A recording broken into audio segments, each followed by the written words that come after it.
In our headlines on this Tuesday, February 3rd, here in South Korea, the benchmark KOSPI index puts on display a dramatic rebound today, soaring 6.8% to close at yet another record high. And South Korea's inflation eases to a 5-month low in January to the Bank of Korea's target of 2%, lower than market expectations. Meanwhile, Foreign Minister Cho Hyun is set to sit down with his U.S. counterpart Marco Rubio in Washington, D.C. on Tuesday, local time. The South Korean stock market staged a dramatic comeback today, soaring well over 6% to close trade on this Tuesday at a fresh high. Our correspondent Park Jun-an covers the rally. Just one day after what traders have called Black Monday, South Korea's benchmark KOSPI staged a stunning rebound on Tuesday to close the market at a new record high. On Monday, the index plunged more than 5%, closing below the psychologically key 5,000 level amid a global sell-off over a new nomination for the chair of the U.S. Federal Reserve. In morning trading, the KOSPI surged over 4%, briefly approaching the 5,200 mark, driven by bargain buying following upbeat overnight performances by U.S. markets. The rapid reversal was underscored by the activation of a buy-side sidecar at 9:26 a.m., halting program buying for 5 minutes. It is the first buy-side sidecar on the main bourse in 10 months, following a sell-side sidecar activated a day earlier. At the market end, the index closed at 5,288, a 6.84% increase from Monday. This marked a rare back-to-back sidecar event, highlighting the market's high volatility and swift sentiment shifts. Driving the local market's recovery was robust buying from foreign investors and institutions, who net purchased billions of won in the cash and futures markets, offsetting heavy retail selling. The pattern was unlike Monday, when retail investors bought and institutions sold. The rally reflected a classic buy-the-dip dynamic, offsetting the concerns over volatile global asset markets. The tech-heavy Kosdaq also joined the upswing, gaining about 4.19% at market close. Overall, the session demonstrated the resilience of Korean markets as investors chose to buy rather than fear selling. Park Jun-an, Arirang News. And South Korea's inflation eased to a 5-month low in January to the Bank of Korea's target of 2% as global oil prices held steady. Our Kim Jun-hong has more. According to figures released Tuesday by the Ministry of Data and Statistics, consumer prices were up 2.0% in January. That was down 0.3 percentage points from the previous month and marked the slowest pace in 5 months. The ministry attributed the eased inflation to oil prices showing no significant change, which reduced upward pressure on overall prices. Despite the improved indicators, however, sharp increases in some items are adding to consumers' grocery bills ahead of the holiday season. Food prices rose 2.6% from a year earlier, with apples, a key item for the Lunar New Year, up around 11%. Prices have risen significantly. Since we eat apples year-round and prices keep rising, I used to buy them in bulk, but now tend to buy less. Prices of daily essentials remained elevated, with livestock products rising 4.1% and fishery products up 5.9%. Ahead of the holiday, the government stepped in to curb surging food prices, announcing a price stabilization package last Wednesday. The plan calls for boosting the supply of key items and allocating about $62 million to support discounts on food prices. Signs promoting government-backed discount campaigns were visible across local markets. Our family enjoys eating dried seaweed, so we buy it often. But prices are much higher than before. Still, with a 20% government discount, I paid about $27, down from the regular price of around $41. As the Bank of Korea says, inflation is likely to stay around the 2% range in February. Attention is turning to whether persistently high grocery prices will ease. Kim Jun-hong, Arirang News. Meanwhile, heavier capital gains taxes on multiple homeowners will resume as scheduled on May 9th. This upcoming resumption was reaffirmed by President Lee Jae-myung during Tuesday's cabinet meeting, where he also added that cracking down on the purchase of multiple residential property for profit rather than residence is a critical national task. Remarks to this end had been earlier shared by the president on his social media platform as well. The current temporary tax relief had been introduced by the former administration in an attempt to boost real estate transactions, but critics have since voiced concerns over the presence of rampant speculation. And the Lee Jae-myung administration has put its ambitious blueprint for peaceful coexistence on the Korean peninsula down on paper. Our correspondent Oh Soo-young reports. South Korea aims to institutionalize peaceful coexistence with North Korea and pursue a nuclear-free peninsula as the Lee Jae-myung administration's official policy on Pyongyang. On Tuesday, the Unification Ministry released its first full-fledged policy booklet under the incumbent administration, outlining Seoul's position and goals on inter-Korean relations. The policy aims to first institutionalize peaceful coexistence between the two Koreas, build foundations for joint growth, and achieve a peninsula without war and nuclear weapons. Based on President Lee Jae-myung's Liberation Day address last August, the policy establishes three guiding principles: respect for the North Korean regime, rejection of unification by subjugating the North, and a pledge not to commit hostile acts that could raise military tensions.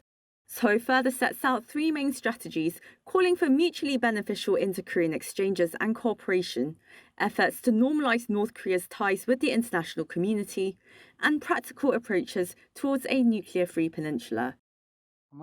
The term denuclearization has a coercive aspect, but a nuclear-free Korean peninsula puts emphasis on future orientation, and this stage-based approach of suspension, reduction, and dismantlement also proceeds gradually and step by step, taking into account North Korea's position.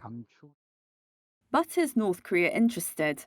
Over the past 5 years, the North has blown up communication channels, defined relations with the South as hostile, and continued to advance its nuclear and missile capabilities. With limited options, the government sets out 6 key tasks, including rebuilding inter-Korean relations, preparing for joint development projects, and strengthening broader participation in peace and unification efforts. The most crucial step at the top level is dialogue. For that, we must restore communication channels. If we want to gain a more synergistic effect, we need public support and cooperation from the international community. I also think the term nuclear-free peninsula has in mind a virtuous cycle structure of inter-Korean dialogue and North Korea-US dialogue. As South Korea sets out its inter-Korean policy, the focus now moves up north. The upcoming Workers' Party Congress expected in the coming days is likely to highlight Pyongyang's foreign policy direction for the next 5 years. All eyes are on how it may or may not acknowledge relations with the South. Oh Soo-young, Arirang News. Meanwhile, top diplomats of South Korea and the U.S. are slated to sit down for talks in Washington, D.C. on Tuesday, U.S. time, to touch upon a wide array of bilateral matters, including tariffs. Our Kim Bo-kyung reports. South Korea's top diplomat Cho Yeon has departed Seoul, heading to Washington, D.C. to have talks with his U.S. counterpart, Secretary of State Marco Rubio, on Tuesday local time. The meeting will take place on the sidelines of Wednesday's U.S.-hosted ministerial meeting on critical minerals. It marks their first in-person meeting since South Korea and the U.S. released the joint summit fact sheet on November 14th. Before boarding the plane, Foreign Minister Cho said the two sides will discuss how to speed up the implementation of follow-up measures to the joint fact sheet, along with other global issues such as tensions on the peninsula. Also on the agenda is President Donald Trump's recent tariff hike threat from 15% to 25%. Cho told reporters that he had talked on the phone with South Korea's Trade Minister Kim Jong-kwan, who said that he had discussed the tariff issue and Seoul's stance with U.S. Secretary of Commerce Howard Lutnick. Cho said he intends to deliver the same message to other U.S. government officials. South Korea is a democratic country with a clear separation of powers, so agreements between our governments are following the National Assembly's legislative process. We will explain this to the U.S. side, seek their understanding. Meanwhile, Trump announced through his social media platform Truth Social on Monday that the U.S. would lower the reciprocal tariff on India from 25% to 18%. This following his phone talks with Indian Prime Minister Narendra Modi, where India agreed to stop buying Russian oil, as requested by the U.S. to cut off Russia's war financing.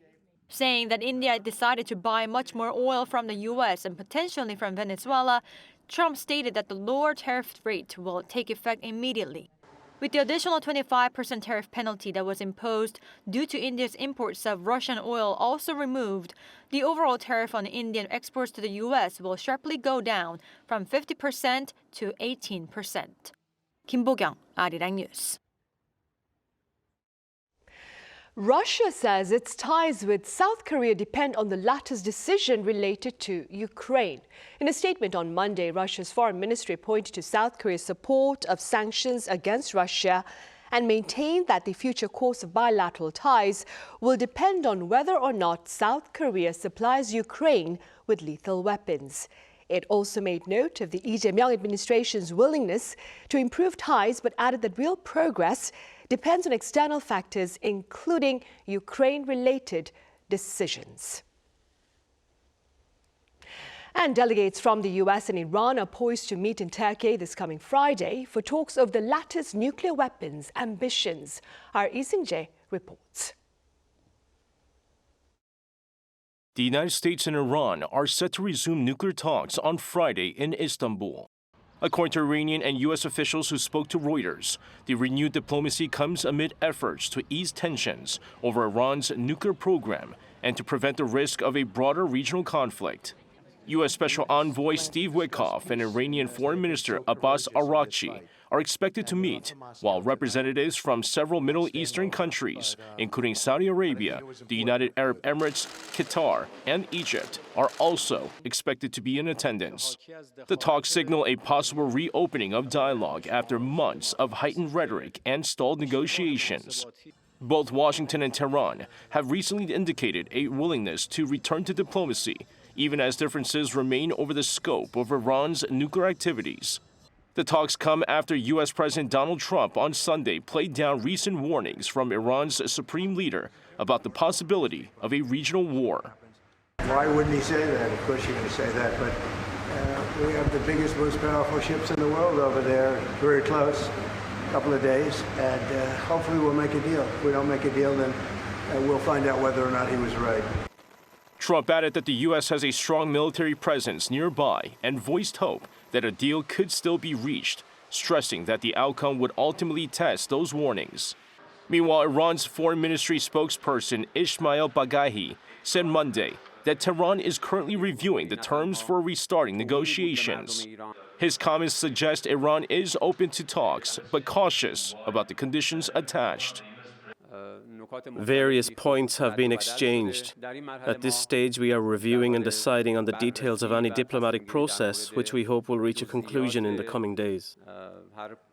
According to Iranian sources cited by Reuters, Washington has proposed 3 main conditions for resuming negotiations: zero uranium enrichment in Iran, limits on Iran's ballistic missile program, and an end to its support for regional proxy groups. Iran has long rejected these demands, calling them violations of its sovereignty.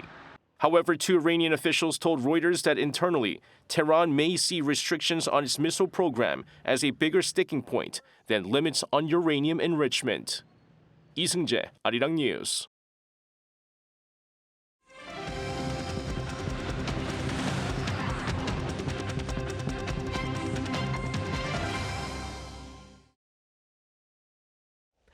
Ruling Democratic Party floor leader Han Byung-do has reaffirmed his commitment to reforms and livelihood.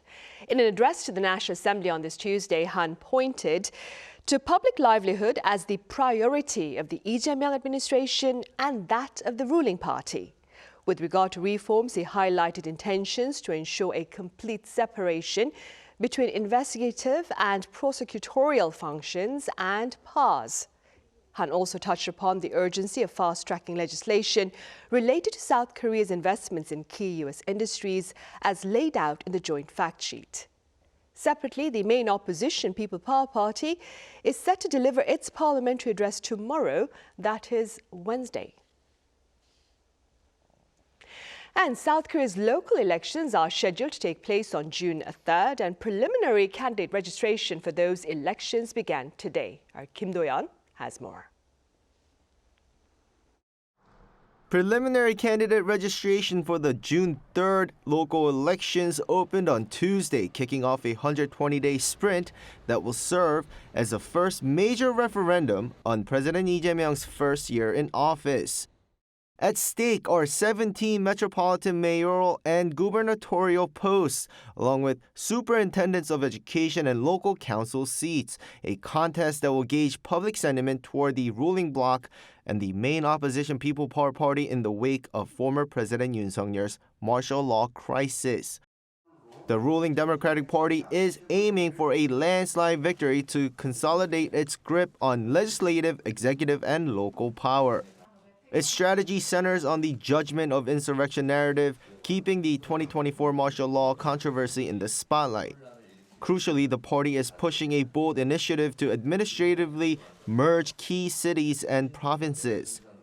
The DP believes this reshaping of the map could secure support not only in swing regions but also in traditional conservative strongholds, particularly in the southeast, including Daegu and Busan, effectively redrawing the lines of the election. The People Power Party, meanwhile, is fighting back with a call for a balance of power. Moving past internal politics, the conservative bloc is positioning itself as a necessary check on the current administration. Their campaign focuses on what they term policy failures, specifically targeting housing stability and livelihood issues, arguing that a vote for the opposition is a vote to correct the government's course on real estate and the economy. Key battlegrounds are already emerging under these new dynamics. In Seoul, incumbent Mayor Oh Se-hoon is expected to face a stiff challenge as the opposition tries to defend the capital against the ruling party's momentum.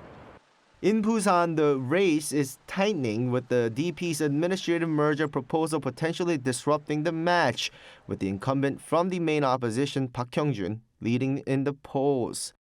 With the preliminary candidate registration open, minor campaigning is now allowed. Those registered are permitted to open campaign offices, distribute name cards, and wear campaign sashes.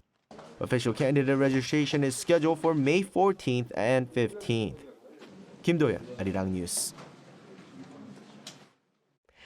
On the entertainment front, BTS is staging its first comeback show here in Seoul at Gwanghwamun Square on the evening of Saturday, March 21st. What's more, the show will be live-streamed to more than 190 countries worldwide on Netflix. Now, this is according to BTS's agency, Big Hit Music.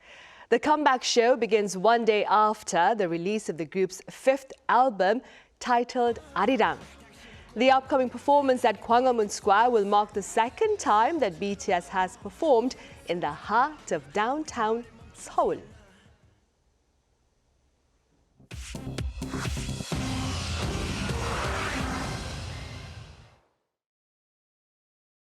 This is The World Now, bringing you everything you need to know from around the globe.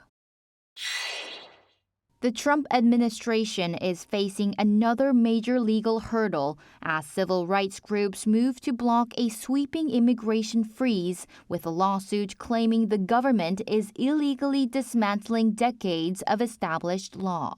A group of civil rights organizations, including the National Immigration Law Center and Legal Aid Society, sued the U.S. State Department in federal court in Manhattan on Monday. The groups want to block a policy that suspended immigrant visas for citizens from 75 countries on January 21st, arguing it undermines long-standing immigration law and is based on what it calls a false claim that nationals from those countries are likely to become public charges by relying on welfare. Plaintiffs say the pause has already separated families and blocked high-skilled professionals, while the State Department argues it's needed to safeguard resources and improve security. Britain's former U.S. Ambassador Peter Mandelson resigned from the Labour Party late Sunday after newly released files appear to show a potentially criminal connection between him and Jeffrey Epstein.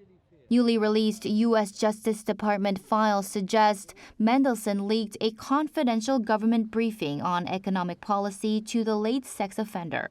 The documents also indicate Mandelson received donation payments totaling up to $75,000 from Epstein, but he denies any recollection of the money. Prime Minister Keir Starmer on Monday called for Mandelson's removal from the House of Lords and ordered a full cabinet review of the security breach.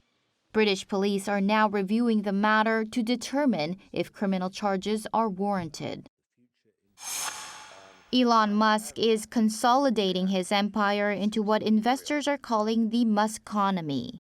The Tesla CEO announced Monday that SpaceX has acquired his artificial intelligence startup xAI. The deal combines the rocket manufacturer with the maker of the gov't chatbot to create a tech giant valued at $1.25 trillion. By making xAI a wholly owned subsidiary, Musk aims to use AI to scale SpaceX's mission towards interstellar exploration. The merger arrives just as SpaceX prepares for a massive public offering later this year. At the Grammy Awards in Los Angeles, Bad Bunny won Album of the Year, marking the first time a Spanish-language album won the event's top prize. Bad Bunny won the award for his album Debí Tirar Más Fotos. During his acceptance speech, he dedicated the win to people who leave their homeland to follow their dreams, and he also criticized the U.S. immigration and customs enforcement. Chu Ji-hyun, Arirang News.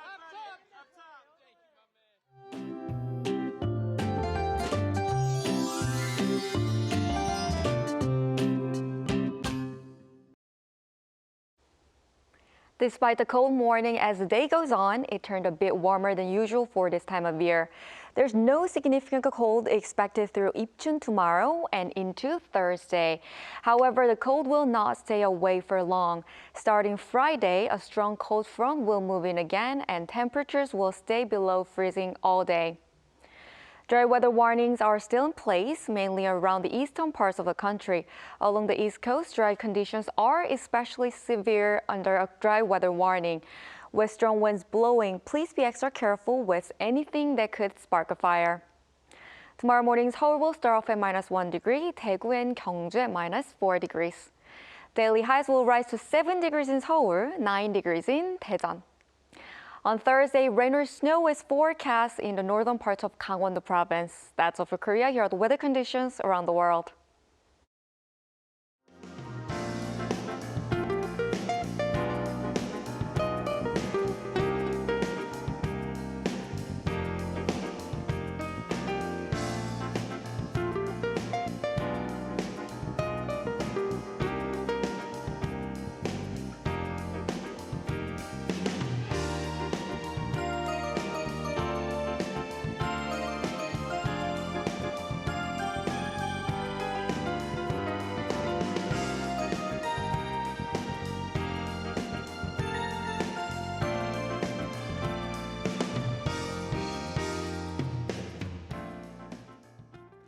Those are the headlines at this hour here in South Korea. Coming up next is our daily panel session.